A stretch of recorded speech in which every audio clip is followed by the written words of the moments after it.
حضرت بابا فرید رحمتullah علیہ کی محبتوں کا دروازہ ہر خاص و عام کے لیے ہر وقت کھلا رہتا تھا۔ آپ کی بخشش و عطا کے بڑے عجیب انداز تھے۔ ملتان کا ایک زمیندار حضرت بابا فرید رحمتullah علیہ سے غائبانہ عقیدت رکھتا تھا۔ مولانا عارف اسی شہر کے ایک مسجد میں امامت کیا کرتے تھے۔ اتفاق سے انہیں اجودھن میں کوئی کام تھا۔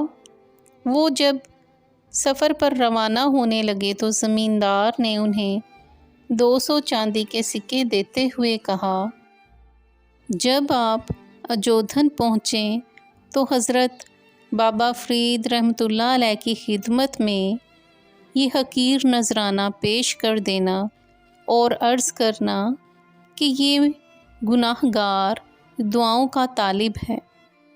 جب مولانا عارف اجودھن پہنچے تو شیطانی فریب میں مبتلا ہو گئے۔ خیال آیا کہ زمیندار نے کوئی تحریر تو نہیں دی، پھر بابا فرید رحمتullah علیہ کو کیسے پتہ چلے گا کہ نذرانے کی رقم کتنی ہے؟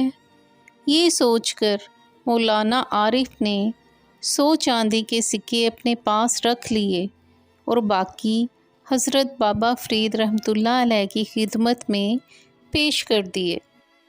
مولانا، یہ کیا ہے؟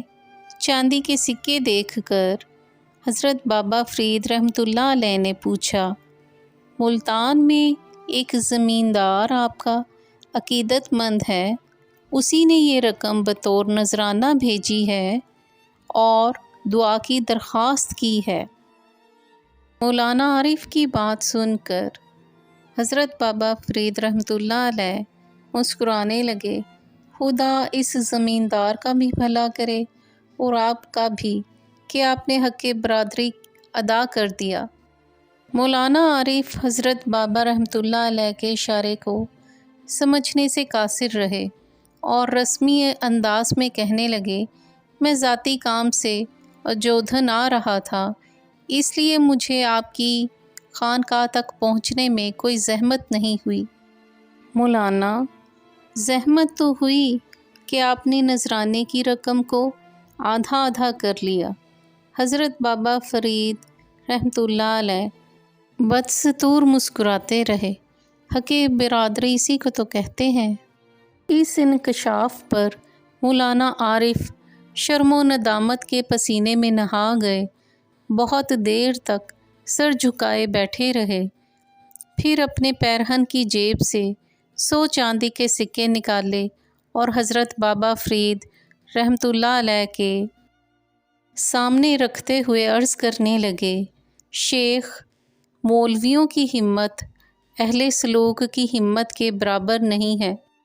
حضرت بابا فرید رحمتullah علیہ نے تمام رقم لوٹاتے ہوئے فرمایا، مولانا، یہ بھی تمہارا ہے تاکہ بھائی کو کوئی نقصان نہ پہنچے۔